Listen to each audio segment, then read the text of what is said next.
Hello, everybody, and welcome to another edition of Inside Guns with your host, me, the Yankee Marshal. Today, I want to talk about Alec Baldwin. And I want to talk about how he, in the words of the great philosophers, Two Stupid Dogs, is a big fat liar cat. Because he recently did an interview where I'm not sure how he thinks this lessens his liability, but he did an interview where he said he's not at all liable. And one of the reasons he gave was because he never pulled the trigger of that gun. I think his lawyers have tried to work up some sort of scheme. If we could say you're not the person that would pull a trigger on a gun, blah, blah, blah, we could show that it was somebody else's fault, blah, I don't know what their end game is here. But he said, never pulled the trigger on the gun. I just pulled the hammer back and it shot forward and went off and the gun should have been unloaded and blah, blah, blah. And, you know, I'm going to even leave aside the fact that you didn't check the gun before you put it in your hands. And there's been a lot of armorers that have come on TV that say they always make the actor check the gun. And I'm not going to go into the armorer wasn't present when he did this. And it seems like that assistant director or whatever he is who supposedly gave him the gun, seems like none of them are qualified to be doing what they were doing. But I want to address this whole notion that he never pulled the trigger, that he just pulled the hammer back and it slipped out of his finger, or it slipped off his thumb, and then it went off. And I want to explain through example here how that is not very likely. All right, before I actually demonstrate anything on the gun itself, I want to show you a little illustration here from the internet first, and I want you to pay attention to a couple of parts here. First, I want you to look at these little notches on the hammer. These are what the sear interacts with. And I want you to pay attention to the top of the trigger. That's the sear. Now, when you cock the hammer, these little notches are going to be very important. I especially want you to pay attention to this notch, which is the safe position notch. That first notch is a safe travel notch. That's in some guns, but not every gun. So we're not really going to go over that. And I want you to pay attention to this little ledge down here because this is the actual firing position. So I'm going to be talking about the safe position and the firing position and the sear a couple of times in this demonstration. And I want you to see what they actually look like first. All right, everyone, now let's actually look at the gun itself and let's talk about those little notches you just looked at. Now, like I said, the first notch we're going to talk about is that second notch. Now, it's the first notch on some guns, but the second notch on others, but it's the same on all of them what it does. That's the safety notch. When you pull this hammer back to that first little click, sometimes second click on some guns, you're in the safety position. This is when you can actually open the side gate and you can actually turn the cylinder. The cylinder will not turn on these guns while the hammer is forward. Won't turn at all. So that's the safe position. In fact, they call it the safe position not only because it's safe to load the gun, but you can't fire the gun. If you notice, that little notch was pretty deep. That sear is trapped in there. You cannot fire this gun from this position. Will not happen.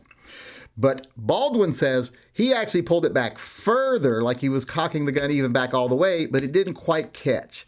Now, if it catches, it's on that little ledge. And that's the actual firing position. That's not a deep notch. It's just a tiny little ledge. And if you pull the trigger, it fires very easily. I mean, like it's like 1.5 pounds of pressure. But let's look at what happens if you pull it back to the first notch, and then you're going for the second notch, but you let go. It goes back to the safety notch.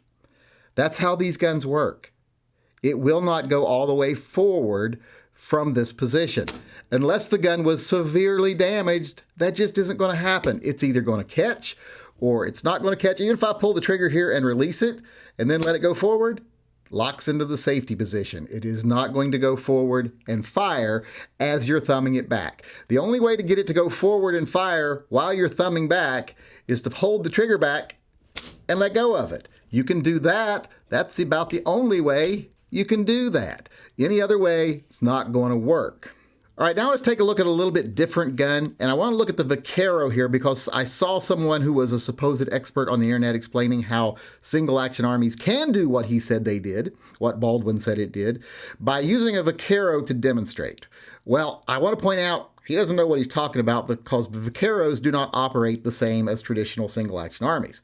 Even if they were using a Vaquero, what he said happened wouldn't have happened, but it's for a different reason, and I'll show you here. Now, Vaqueros don't have that first notch. It doesn't lock back in the first notch. Just doesn't happen. Doesn't have a safety latch because it doesn't need one because the cylinder on this gun can turn with the hammer forward. So you can load it with the hammer forward. And I'll tell you why you can do that here in a minute. Now it does have, of course, it does lock back. And if you let go of it, it will spring all the way forward. That's why he was saying, oh, see, look, it will do what Baldwin said. It'll spring all the way forward if you don't catch it on that last notch before you fire it. Well, it's not going to fire if you do that. And I'll show you why here. Now, the reason that that hammer can actually go fully forward and you can actually spin the cylinder when it's fully forward, well, there's a couple of reasons for that. One, because it's safe to have the hammer forward.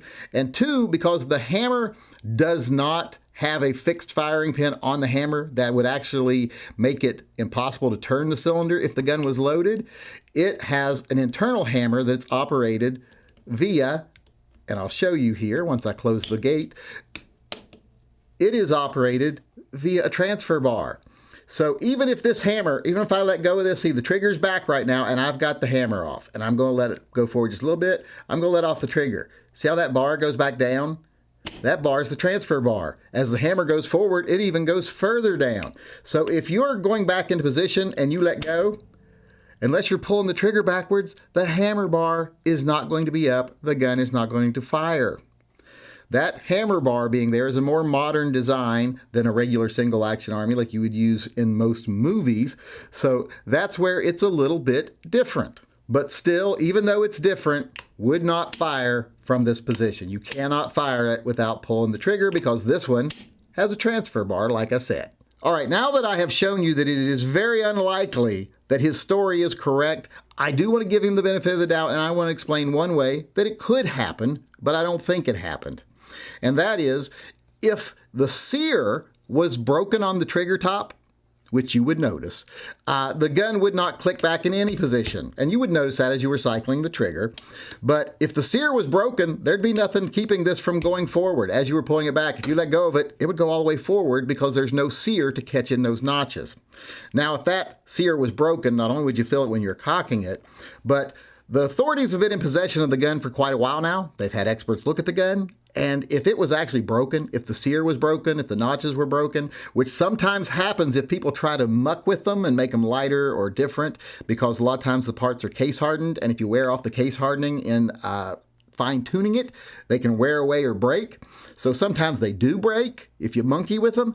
But if that was the case of that gun, they would have already been telling us. The defense would have been telling us. The police would have been telling us because it would have been common information to the defense. They would have to have it. They'd be out there using that information to defend Baldwin left and right. So if the gun itself was defective, we'd already know that because it would be a very clear defect. There would have to be a piece broken off or worn down to where it no longer made contact. Any gunsmith could find that out in 3 minutes flat. Period. They could determine that was the reason it did it. And the fact that that hasn't been done yet tells me that gun wasn't defective. And if that gun isn't defective, I hope it stays that way. I hope the defense doesn't somehow get a hold of the gun and now miraculously it's defective. So I'd be paying attention to that because if it was defective, like I said, they would have already told us. And since we haven't heard anything about a defective gun, the gun we have to assume is in working order. And if it's in working order, like I just demonstrated here with the older style gun and the newer style gun, that whole story about pulling the trigger most of the way back and letting it go and it firing, that's just all bunk. All right, everybody, I am out of time, but I want to remind everyone before we leave that we are giving away a Glock Gen 3 G17, a brand new one, every Friday for the rest of the year. If you want to be registered to win one, go over to tympistolproject.com. There's a link in the upper corner of this video. And donate to the Fur Friends Animal Rescue fundraiser. We are raising money for Fur Friends Animal Rescue, as the name implies, because at this time, animal rescues are in the greatest need they've ever been in.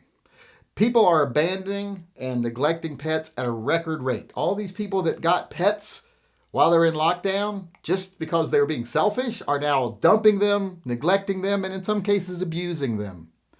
So animal rescues are pulled pretty thin right now. So we got to do everything we can to help them. So I am donating 4 Glock pistols that we're going to give one away every Friday. And all you have to do to be registered to win, like I said, is go over, donate. For every $10 you donate, you'll get 1 entry into the drawing for that week. So you can donate any of the 4 weeks we'll be doing this and be registered to win a gun that Friday. There are details in the description on that page of how we do the drawing and when the drawings will be. But just go over there, donate to a very worthy cause that you should donate to even if there wasn't a prize.